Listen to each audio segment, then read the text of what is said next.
Here we're going to discuss division, and here it's not division of whole numbers. We're going to divide numbers that have decimal place values in it. So it's division of decimals.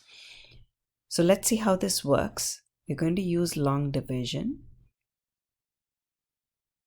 This is the divisor and this is the dividend. What does that mean? We are dividing by a whole number 8. Make sure 8 is a whole number.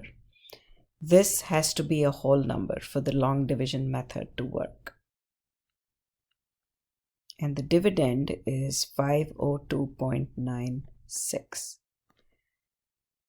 Now we do the division just like we did the division for whole numbers, except we're going to place the decimal point exactly at this spot.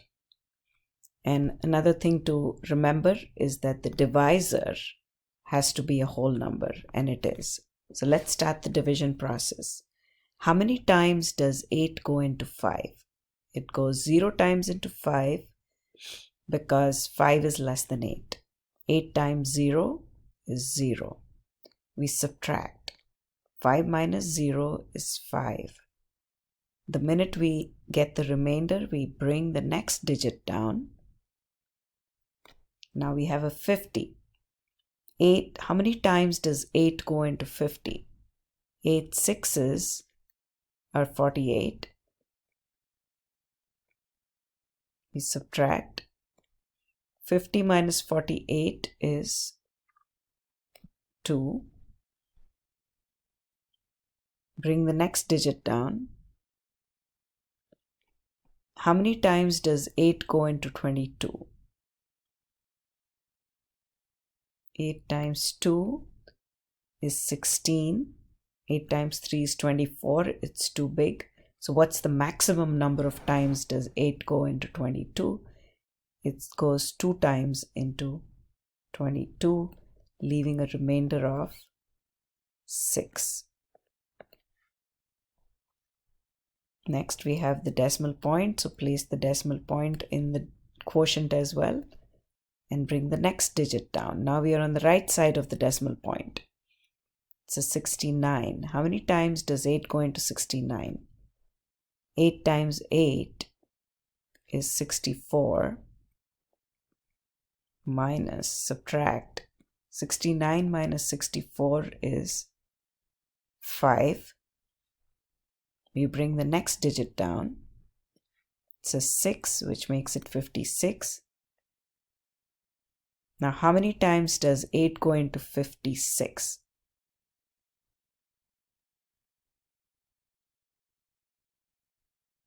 8 sixes are 48.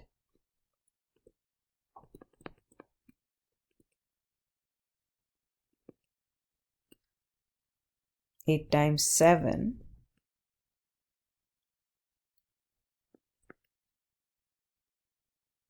is 56.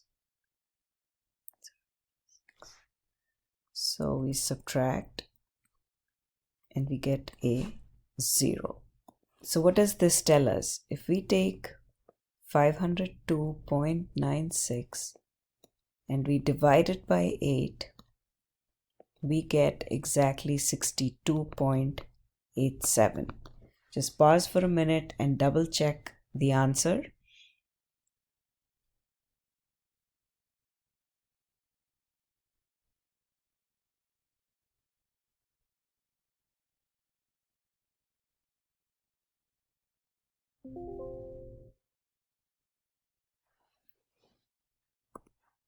Okay, so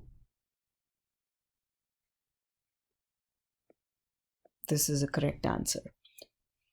Now notice that we did the exact same process as division of whole numbers, and this is what we got. The only thing we had to be careful about was that we placed a decimal point right above the decimal point in the dividend, and also we made sure that the divisor, what sits out here, is a whole number. Now let's look at the next one. Again, it's decimal division. Remember, it's 6.8 divided by 5. So 5 is the divisor. It is a whole number, and that's the reason why we can start dividing right away at 6.8. We're going to put the decimal point right here and then do the usual division process. How many times does 5 go into 6? 5 goes once into 6. 5 times 1 is 5. Subtract. 6 minus 5 is 1. Bring the next digit down. We get an 18. 5 times 3 is 15. Subtract. 18 minus 15 is 3. Now, if it's whole number division, we usually stop once we get a remainder. But since now we are doing decimal division, the minute you have a decimal point, you can add any number of zeros at the end without changing the value of the number. So let's add a 0, bring the 0 down, and then again, how many times does 5 go into 30? 5 times 6 is 30. We subtract and we get a 0 remainder, so our decimal division process stops. But remember that if we need to, we can keep adding zeros. But since it was not necessary, we stopped. This is called a terminating decimal. It ends at 1.36. It's not a recurring decimal. Let's look at the next one and be careful here. 3 is divided by 20. Whatever is in the denominator, check if it's a whole number, because this is the divisor.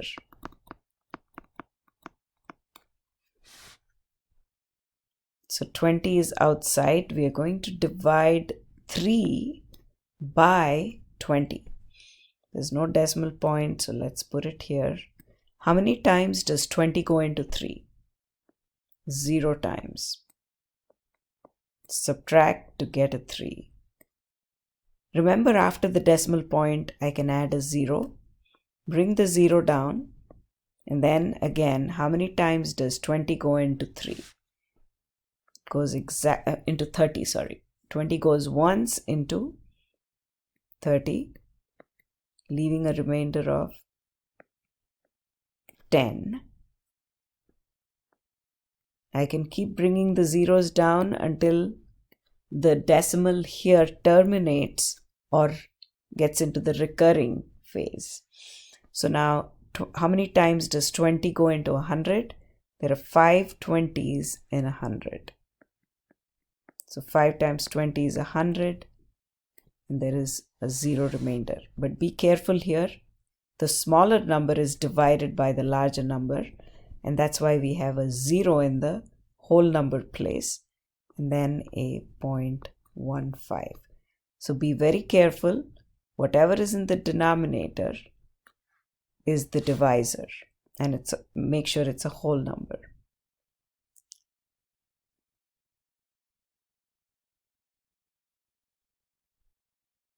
Now what's divided by what? 1.7 is divided by 30. The divisor sits outside here. You're dividing by 30. That's why you divide by 30 here. Now the 30 times table is easy because we know the 3 times table. 3 times 1 is 3. 3 times 2 is 6.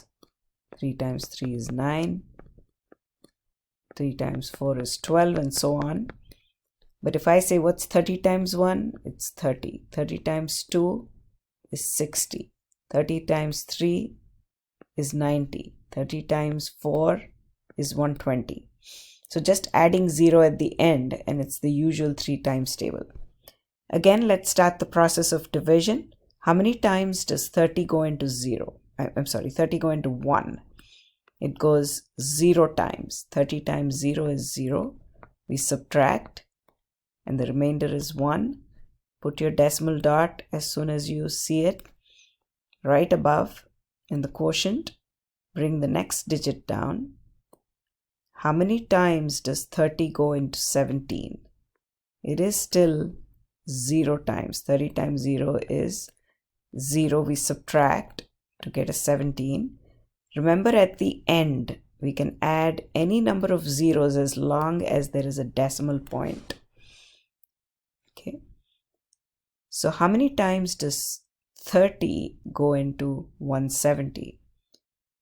30 times 5 is 150, because 5 times 3 is 15.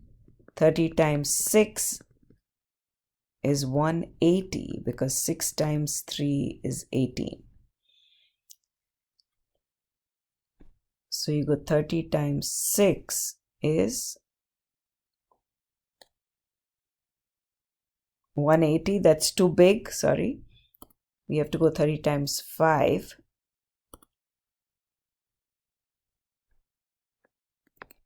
Because 30 times 6 is 180. That's bigger than 170. So we go 30 times 5, which is 150. It leaves a remainder of 20. We can keep going. Bring the 0 down. How many times does 30 go into 200? 30 times 6 is 180. 30 times 7 is 210, which is bigger. So it would have to be 6 times, and that would be 180. We subtract to get a 20. We bring the next 0 down. It's again a 200. We've done this before. And then it goes 6 times. 6 times 30 is 180. Subtract. Again you get a 20. And now you see a pattern. No matter how many times you do this, you're going to get a 6. So what we have here, when we divide 1.7 by 30, we get 0.05666, and it keeps going on and on. You can go on forever and you'll keep getting 6s. How do you write this? Think about what exactly is recurring. There's just one number recurring. The first time you see it, stop and put a bar on top. And that's how you write down a recurring number.